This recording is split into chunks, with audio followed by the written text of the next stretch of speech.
नमस्कार। खेत खजाना में आपका स्वागत है। आज बुधवार का दिन है और अगस्त महीने की तारीख हो गई है 20।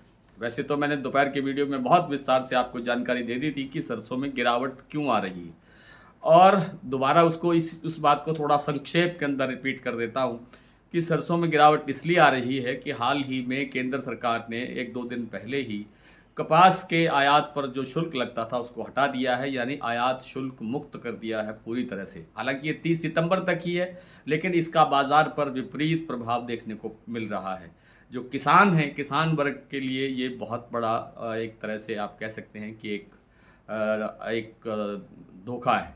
और दूसरी तरफ जो हमारा जो कपड़ा उद्योग है उसके लिए ये काफ़ी फ़ायदेमंद साबित हो रहा है। चलिए, ये विषय अलग है।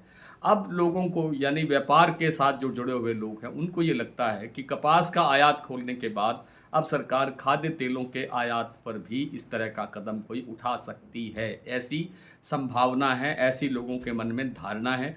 और उस कारण से लोगों को ये लगता है कि अगर विदेशी तेल, ख़ास तौर पे सोया तेल बाज़ार में आएगा, घरेलू बाज़ार में आएगा, अमेरिका से या और दूसरी जगह से आयात बढ़ सकता है अगर ड्यूटी हटाते हैं या ड्यूटी कम करते हैं तो उसका असर घरेलू तेलों पर पड़ेगा, घरेलू तेलों में मंदा आएगा। इसलिए घरेलू तेलों के जो खरीद है, व्यापारियों द्वारा खरीद की जाती है त्योहारी सीजन के लिए, व्यापार के लिए और अपने जो टारगेट्स हैं उनको पूरा करने के लिए, वो खरीद बंद हो गई है, पूरी तरह से बंद हो गई है। डिमांड बिल्कुल नहीं है। इसलिए सरसों का तेल पिछले 2 दिनों के अंदर 3 से 4 रुपये, 5 रुपये किलो तक टूट गया है।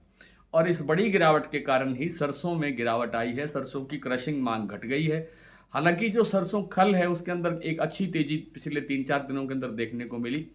जैसा मैंने आपसे निवेदन किया था कि 100 रुपये की सरसों में अभी और बढ़ने के आसार हैं, वो तेजी भी आ चुकी है। लेकिन अब सरसों, अकेली सरसों के खल के सहारे बाजार नहीं बढ़ सकता। उसके लिए तेल का सहारा सबसे ज़्यादा ज़रूरी चाहिए। आपको पता है कि सरसों जो फसल है वो तेल की फसल है। सोयाबीन की जो फसल है वो सोया मील की फसल है, यानी खल की फसल है। और उसमें तेल 18% से कम होता है। सरसों का जो तेल है वो 42% तक माना जाता है। हालांकि होता कितना है ये अलग विषय, इस पर बाद में कभी बात करेंगे। लेकिन ये मुख्य तेल की फसल है और सोयाबीन वो मील की फसल है। इसलिए जो सरसों का जो बाजार है वो पूरी तरह तेल पर आधारित है। और तेल जब घटेगा, तेल की कीमतें घटेगी, तेल की डिमांड घटेगी, तो सरसों की डिमांड अपने आप घट जाएगी। अब यहाँ से काफ़ी बड़ी गिरावट आ चुकी है। एक बार फिर से जो सरसों का भाव भरतपुर मंडी का है वो 6,900 के बिल्कुल करीब आ गया है। 6,922 रुपये आज भाव खुला। और जयपुर का जो भाव 7500 रुपये पर टिका हुआ था, स्टेबल चल रहा था, उसके अंदर भी अब गिरावट देखने को मिली है। अब 7450 रुपये के आसपास बाजार रह गया, 7450, 7475 रुपये। तो इन सब कारणों से बाजार में जो गिरावट बढ़ी है, गिरावट आने के बाद अब यहाँ से खरीद निकलने की संभावना बन सकती है सरसों तेल में। सरसों तेल में खरीद निकलेगी क्योंकि काफ़ी बाजार डाउन हो गया है। तो खरीद निकलेगी तो सरसों को सहारा मिलेगा और सरसों फिर रिकवर हो सकती है। हालांकि अभी भी इस सप्ताह के अंदर या अगले सप्ताह के अंदर कोई बड़ी तेजी की गुंजाइश नहीं लगती है। लेकिन सरसों में जो दिवाली के आसपास जो एक तेजी बनती है उसकी संभावना अभी भी बरकरार है। और सरसों में उस वक्त जो नवरात्र के आसपास या दिवाली से कुछ दिन पहले आप कह सकते हैं कि सरसों में एक अच्छा सुधार देखने को मिल सकता है। फिलहाल जो सलोनी का प्लांट है वो आज 75 रुपये टूट करके 7,925 रुपये पर रह गया है। 7250 रुपये गोयलकोटा का भाव है। भरतपुर का भाव मैंने आपको बता दिया 6,922 है, लेकिन उसके बाद में गिरावट नहीं हुई है। ये भाव यहीं पर स्टेबल है, स्थिर हो गया है।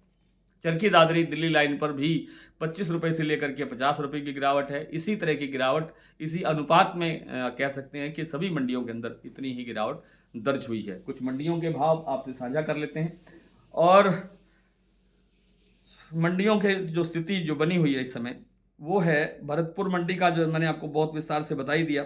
उसके बाद बात करें अगर सुमेरपुर मंडी की, तो 7300 रुपये भाव खुला है। सुमेरपुर के बाद दिल्ली 7300 रुपये, चरखी दादरी 7250, जयपुर 7425, अलवर 7000, बरवाला 6600, हिसार 6950, मुरैना 7050 रुपये से लेकर के 7100 रुपये तक, ग्वालियर 7000। खैरतल मंडी में आज 2-3 दिन से कोई व्यापार नहीं हो रहा है। टोंक मंडी 6840, निवई 6860, सिवानी मंडी 6550, नड़बई 6922, खेरली 6960 और आदमपुर मंडी का भाव है 6980 रुपये से लेकर 6970 से लेकर 6980। और सलोनी का मैंने आपको पूरा जिक्र दे दिया। शारदा प्लांट में आज भाव है 7550, यहाँ 150 रुपये तक की गिरावट दर्ज हुई है। बीपी आगरा 71 रुपये घट करके भाव रह गया है 7650, और गोयल कोटा 7250 पर स्टेबल है। जो अडानी के प्लांट हैं बूंदी और अलवर में, वहाँ भी 50 रुपये की गिरावट है। बूंदी का भाव है 7450 रुपये और अलवर प्लांट में भाव है 7400 रुपये। तो आज इतना ही, कल आपसे फिर मुलाकात होती है, तब तक के लिए नमस्कार।